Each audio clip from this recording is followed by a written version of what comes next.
anak na babae ni Ay de las Alas na si Sofia de las Alas Bautista, may bagong patama kay Blondie.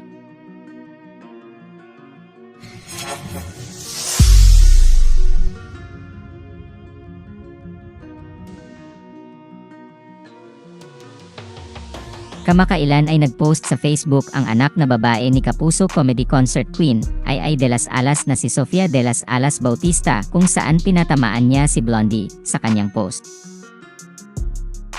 Nai-share niya kasi ang post ng isang Facebook page na may caption na, "Things to keep private, 1. Everything." Sabi ni Sofia sa caption ng kanyang shared post, "Blondie can't relate."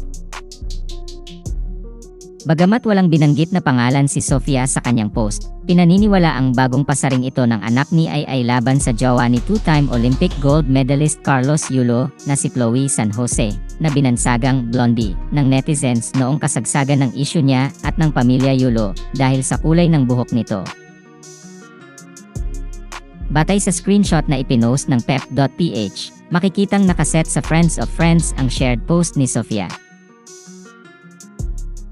Matatandaang kinumpirma ni Sofia sa pep.ph na sa kanya ang Facebook account na ginamit ng hamunin niya si Chloe na isa publiko ang naka-Friends of Friends na post tungkol sa kanyang ina.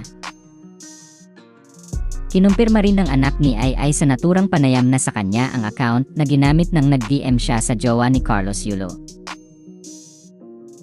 Kinumpirma ni Sofia ang mga ito matapos sabihin ni Chloe na fake account daw ang account ni Sofia na nagkomento sa kanyang Facebook post.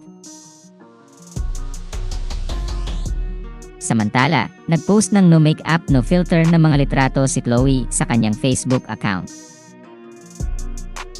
Sa comment section ay tinanong ng netizen ang jowa ni Carlos Yulo kung natatakot nga ba ito dahil bigla raw nagbura ng post nang nakita nitong nag-comment ang anak ni Ay sa pinost nito sa Facebook.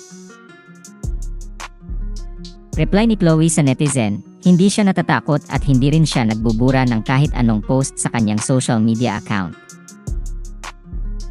Kalakip ang screenshot ng nilalaman ng kanyang Instagram DM, sinabi ng jowa ni Carlos Yulo na nag-DM siya sa mag-ina at naghihintay na lang siya kung magre-reply sila sa message niya.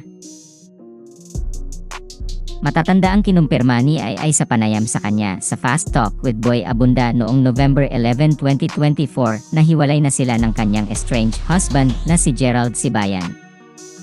Sa kasalukuyan ay pinagtutuunan daw niya ng pansin ang kanyang sarili at gumagawa na rin siya ng mga bagay na makabuluhan tulad ng pagtulong sa kapwa.